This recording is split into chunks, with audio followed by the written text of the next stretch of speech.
नमस्कार। आज हम देखिए गांव का ईश्वर पाठ के हम शब्दार्थ पढ़ेंगे। देखिए गांव का ईश्वर। देखिए गांव का ईश्वर पाठ का नाम है। ये एक एकांकी है, एक अंक में लिखी गई कहानी है, उसे हम देखिए एकांकी कहेंगे। गांव का ईश्वर एक गांव की कहानी है जिसमें देखिए गांव के जो धनवान लोग हैं उसे भगवान समझा जाता है। गांव में जो रहने वाले गरीब लोग हैं, किसान हैं, वे देखिए अपने हालातों के कारण, मजबूरी के कारण वो गाँव में रहने वाले जो धनवान लोग होते हैं उसे ईश्वर का दर्जा देते हैं, उन्हें भगवान मानते हैं।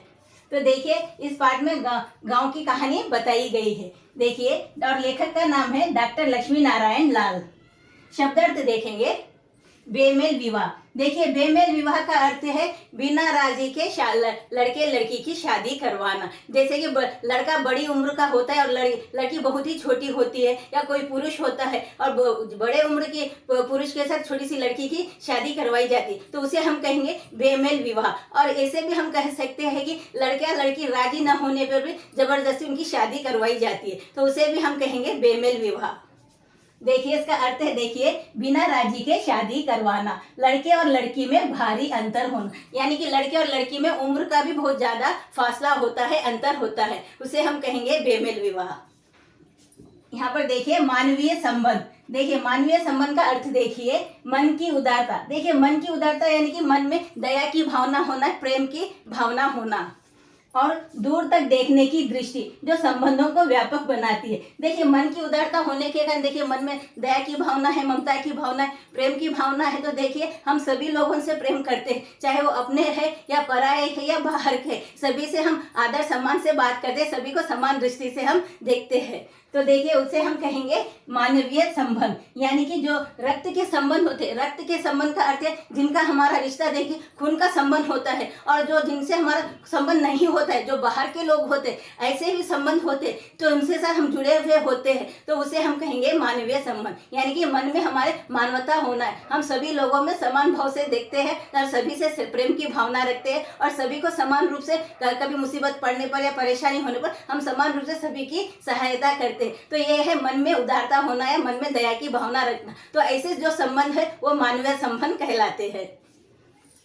देखिए दुष्परिणाम। दुष्परिणाम का अर्थ है कुपरिणाम या कुफल। देखिए कुपरिणाम का अर्थ है बुरे परिणाम होना। जैसे कि देखिए आप लोग देख सकते हैं गाँव में देखिए छोटे छोटे बच्चों की शादी करवाई जाती है, जिसे हम बाल विवाह भी कहते हैं। देखिए ऐसे बाल विवाह करवाने से देखिए आगे चलकर बहुत ज्यादा उसके दुष्परिणाम निकलते, यानी कि उसके परिणाम जो होते हैं बहुत ही बुरे परिणाम होते हैं। उसे हम कहेंगे दुष्परिणाम का जो अर्थ है कुपरिणाम, यानी कि बुरे परिणाम होना।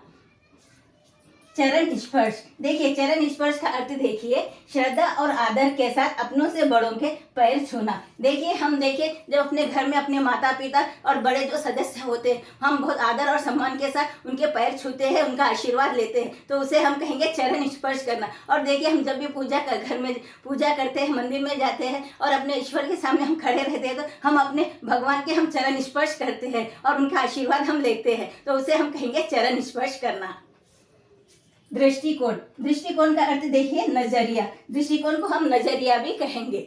किसी बात या विषय को किसी खास पहलू से देखने विचारने का ढंग। देखिए नजरिया वो है देखिए जो किसी विषय के बारे में जो हम सोचते हैं, किसी विषय के बारे में हम बहुत ज़्यादा सोचते हैं, और विचारने का हम सोचते हैं, विचारते हैं, और देखिए हम जो भी सोचते हैं, जो उसका ढंग होता है उसे हम कहेंगे यहाँ पर दृष्टिकोण। देखिए हम यहाँ पर बहुत सारे ऐसे विषय होते हैं जिसमें हमारा दृष्टिकोण अलग होता है, तो इस तरह यहाँ पर हम दृष्टिकोण को हम नजरिया भी कहते हैं।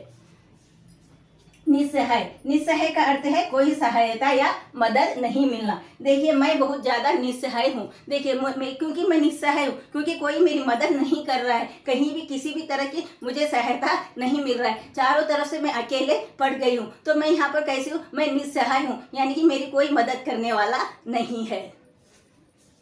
और देखिए विदुर। विदुर का अर्थ देखिए जिसकी पत्नी मर चुकी हो। देखिए यहाँ पर देखिए जिसकी पत्नी मर चुकी है उसे हम कहेंगे विदुर। और देखिए जो स्त्री है जिसका पति मर चुका है तो हम उसे विधवा कहते हैं। तो वैसे ही अगर किसी पुरुष की पत्नी मर चुकी है तो हम उसे विदुर कहेंगे। तो इसी तरह के वीडियोस देखने के लिए लाइक शेयर कमेंट करें और सब्सक्राइब भी जरूर करें। धन्यवाद।